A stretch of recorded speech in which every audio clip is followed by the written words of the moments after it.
Hey guys, Uncle Jay here. I'm still at the cabin. High fives and bursts. So this is I'm still going through my wrestling shit, fucking got me thinking about some more stories. Now this goes back to the day when I was wrestling for Jesse Hernandez in the Empire Wrestling Federation down in San Bernardino. He's one of the greatest trainers ever. If you're looking to get some pro wrestling training, seek him out. The School of Hard Knocks. Let me adjust this camera a little bit there.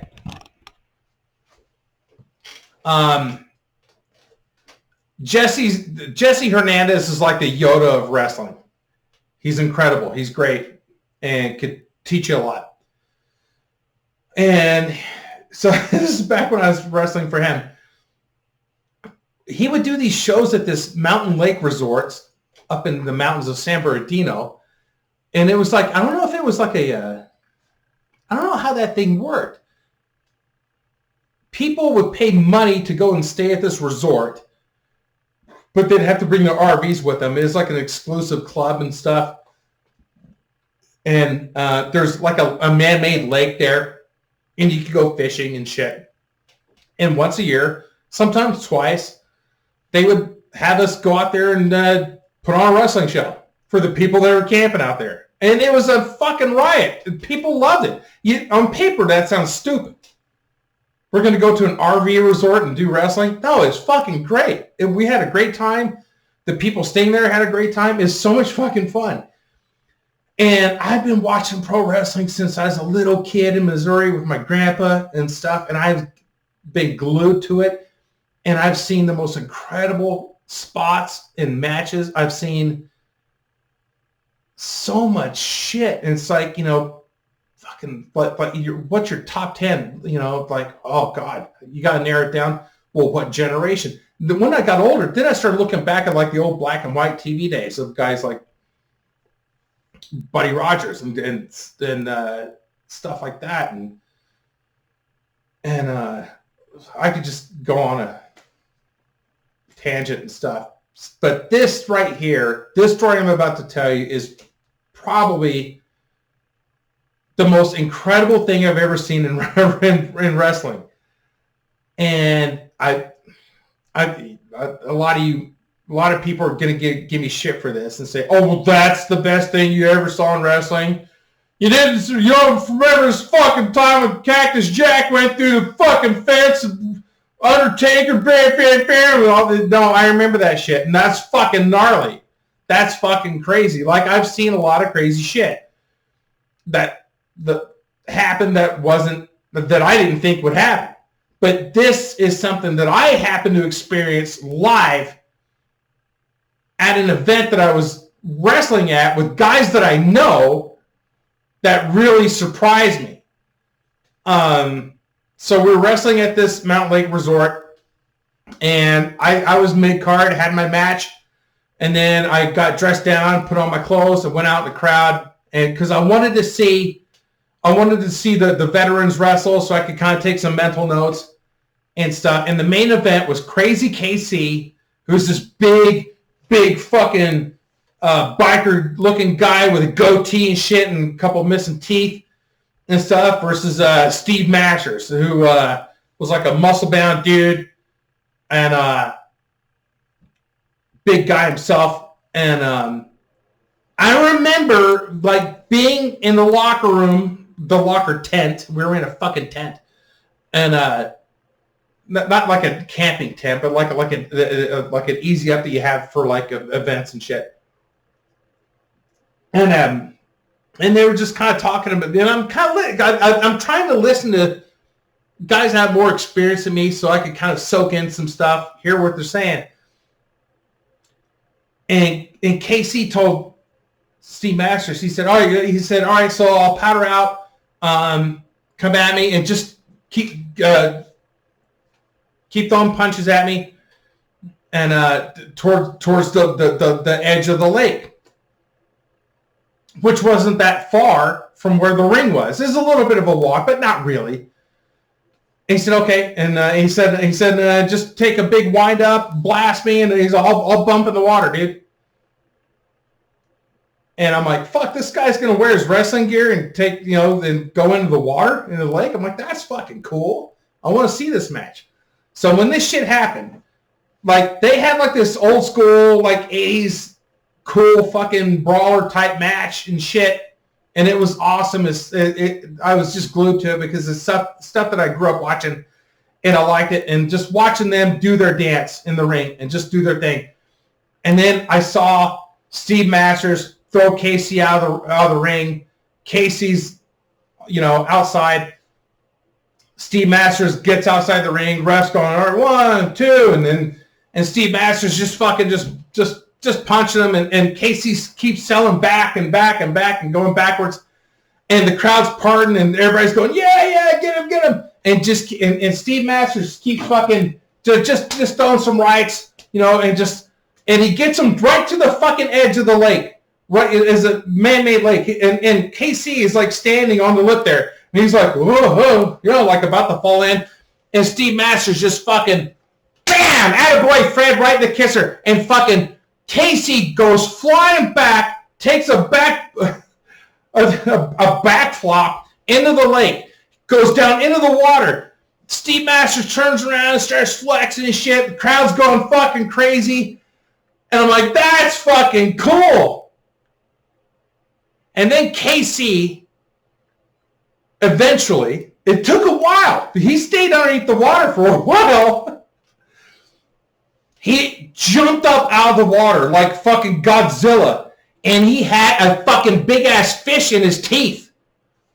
And fucking Steve Masters turned around, saw it. Casey grabbed the fish, whack, and he fucking started slapping him in the head with this fucking fish. And Steve Masters is going back towards the ring. Casey fucking hit him so hard with the fish it split apart, and the guts and shit went all over the crowd, and people started screaming, and they wrapped up their match, and that was the funniest fucking thing. I never expected to see that. Nobody did. Steve Masters didn't even fucking know about it. What happened was, I guess they were going to work out their match, and Casey had to go use the bathroom or something, and the restrooms were far away. And he was walking towards the restrooms and thinking about his match, obviously, with Steve Masters. And he saw some kid walk by with his fishing pole and a bucket or something. And Casey saw that the kid had caught a fish, a big one. He said, hey, kid, did you catch it? He's like, yeah. And the fish is still alive. And from what I remember from the story. And Casey said, he said, I'll buy that fish off you. Like $5 or whatever. And the kid's like, yeah. He's like, dude, I'll give you money for it right now. And Casey's gimmick was, like, he wore overalls and a biker t-shirt with the sleeves ripped off and fingerless gloves and shit. So he bought this fish off this kid, and he put it in his fucking pocket in his overalls, and nobody fucking knew he had that fish in there. And whenever fucking Steve Masters just working him, then fucking, bam, hits him. He bumps in the water. He took the fish out, put it in his mouth, and jumped up like Godzilla, like caught a fucking whale or something. And then took it out and started slapping Steve Masters with it. What a pro that Steve Masters was, that when he saw Casey come up out of the water, which he knew was going to happen, that he just went with the whole fish thing and stuff. That could have gone in a different direction. But, back then, like, those guys, EWF that Jesse worked with and trained and shit, fucking absolute pros. And that was the most exciting thing I've seen in a pro wrestling match that I actually got to work with and stuff. So I guess maybe, is it the greatest thing in pro wrestling history? Fuck no, it's not. But it's the most exciting thing that I got to see live with guys that I used to work with and shit, and how funny that was. Another one was, fucking A. I used to do, I pretty much started around the same time with a guy named Daniel. His name was Bino Gambino. And he busted his fucking ass to get to where he was in wrestling. Like, he really worked hard. I had a full-time job at the time, and I could only get to training on certain days and stuff, but Daniel was there every night that there was training, he was there. He was absolutely there. And really I think he got Rookie of the Year. There's a match that he had against this guy, and they worked out this thing where Daniel was going to come out first, get up on the middle of buckles, get the crowd going and stuff. And this other guy, his opponent, was going to do a run in, Pearl Harbor him, bam, hit him, and then start working him. And I guess he came in a little too hot and hit Daniel from behind. His foot slipped, and he fell face forward into the turnbuckle post. Not the buckles, but the post. And I was doing commentating at that time. And his face hit the fucking top of the steel post, and his front tooth popped out and flew out in the crowd. Landed in like inches away from this lady at ringside. She looked at it, bent over, picked up his tooth, and then got up and walked away. She went right over to the concession stand, and she was there for a while. I'm trying to do color commentary during this shit. Fucking Daniel, to his credit, is doing this fucking match without a tooth. He's snaggletooth in there. Everybody fucking sees it. And he's fucking getting his shit in, doing his spots, doing reversals, fucking false finishes. He fucking didn't miss a beat. And then I see the lady come back, get back to her seat, and she's holding a cup. And she's just watching the match. And I'm doing color commentary, and I'm thinking, what the fuck is going on? And it's like a 15-minute match or whatever. And at the end of the match, she got up and followed him. She followed Daniel, to the curtain and handed him the cup. I guess she was a nurse, and she fucking picked up that tooth and had the concession stand fill that cup with milk. So Daniel and I, we used to carpool to the shows and stuff because I was living on my sailboat in Marina del Rey, and he lived in Marina del Rey. So it kind of worked out. But he was fucking telling me, and he was young at the time. Young.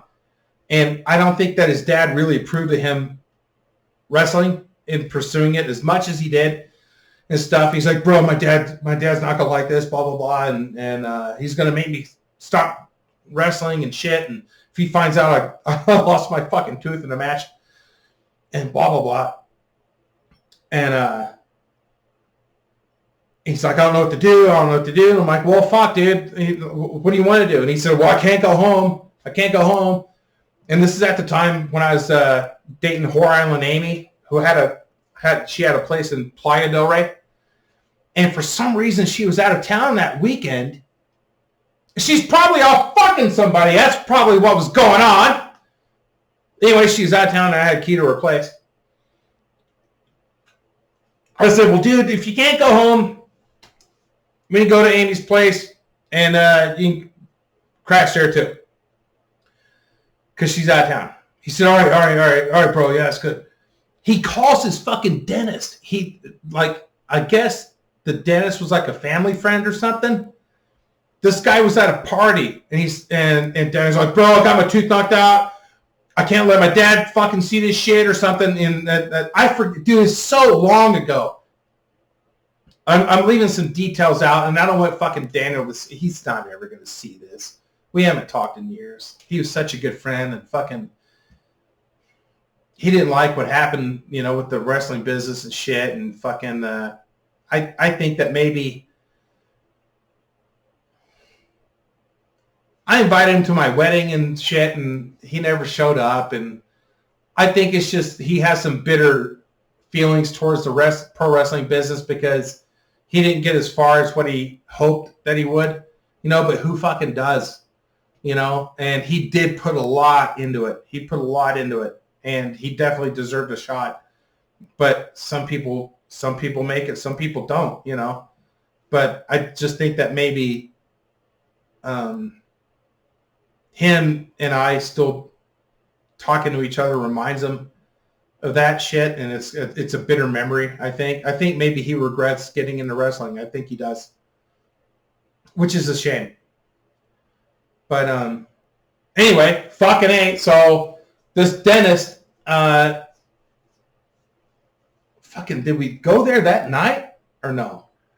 I think the dentist said keep the tooth and the milk, keep it in the fridge, and come by my office in the morning. I'll take a look at you and get you patched up, and I won't tell your dad. And I think that's pretty much what happened. We went to Whore Island Amy's place. She had a king-size bed, and Daniel and I slept together. Not in that way. I think that's the only time I ever shared a bed with a guy. Yeah, probably. No, I don't know. Unless this is my half-brother or something when I was a kid. But, yeah. Anyway, next morning, fucking, I think he called his dad and said, "Oh, Dad, I'm staying at a friend's place tonight. We're going to party and watch a game or some shit." And next morning, fucking Daniel went and got his tooth put back in or a different one put in or something. But I tell you what, that dentist did a hell of a job because you couldn't tell the difference. I mean, that was like spot on. Really fucking good job. And Daniel went on to wrestle. He went to Mexico, had a run in there. It didn't quite work out. His style wasn't really like lucha, you know. And I was practically begging him to go to Japan because I knew he'd be way better in Japan. But he didn't want to go to Japan. He said, "No, bro, I'm going to Mexico." But anyway, he had some fucking incredible runs. And around this time, I mean, fucking, I was on my second knee surgery, so I was just trying to do whatever I could. I had some matches here and there, commentating, managing, a little bit of everything in wrestling I did. I blew my fucking knee out at a jousting show. Had to have a cadaver ligament put in. Fuck, that could be a story in itself. I should tell you guys about that fucking shit. All right, yeah, I think that'll be the next story. I'm starting to fucking ramble and shit and get off track. So anyways, guys, thanks for sticking out. Sticking it out. I know it just kind of go off on tangents and shit. And if you like the story, hit like, hit subscribe. It's free. You'll get a notification when I post up another story. And I'm trying to do my best to stream on Twitch on Saturdays in the early afternoon, right around noontime. I'd love for you to stop by and say hi. And it's good for me because I get to meet new friends and stuff like that. So high fives and boners. And I'll see you guys next time. Oh, shit.